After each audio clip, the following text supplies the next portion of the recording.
পৃথিবীর উপরের জগৎ সবার কাছে পরিচিত হলেও ভূগর্ভের বিশাল অন্ধকার জগৎটি আজও অজানা। বিজ্ঞানীরা যতটা জানেন তা একেবারে সীমিত।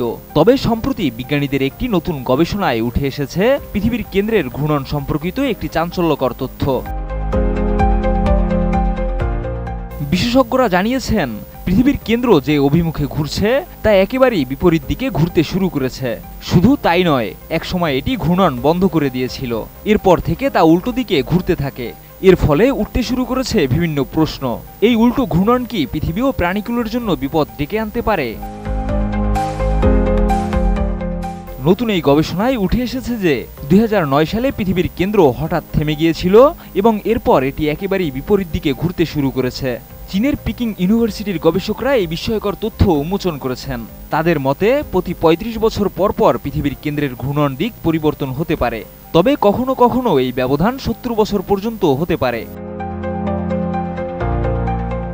পৃথিবীর কেন্দ্রের ঘূর্ণন নিয়ে 1970 দশক থেকেই বিজ্ঞানীরা অনুমান করতে শুরু করেছিলেন।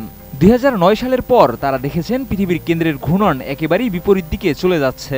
বিজ্ঞানীরা জানিয়েছেন, পৃথিবীর কেন্দ্রের ঘূর্ণনের এই পরিবর্তন সম্ভবত পৃথিবীর দিন-রাতের দৈর্ঘ্য পরিবর্তনের সঙ্গেও সম্পর্কিত। তবে বড় কোনো বিপদ বা প্রাকৃতিক দুর্যোগ ঘটার আশঙ্কা নেই, এমনটাই জানাচ্ছেন গবেষকরা। তাদের মতে পৃথিবীর উপরের অংশে এই পরিবর্তনের কোনো প্রভাব পড়বে না, তাই জীবকুলের জন্য কোনো আতঙ্কের কারণ এখন পর্যন্ত নেই। তবে ভবিষ্যৎ নিয়ে সতর্কতা দিয়ে গবেষকরা জানিয়েছেন, যদিও এখনো কোনো বিপদ নেই, কিন্তু বিষয়টি নজরে রাখা হবে। 2040 সালের মধ্যে পৃথিবীর কেন্দ্র আবারও ঘূর্ণন পরিবর্তন করতে পারে বলে পূর্বাভাস রয়েছে।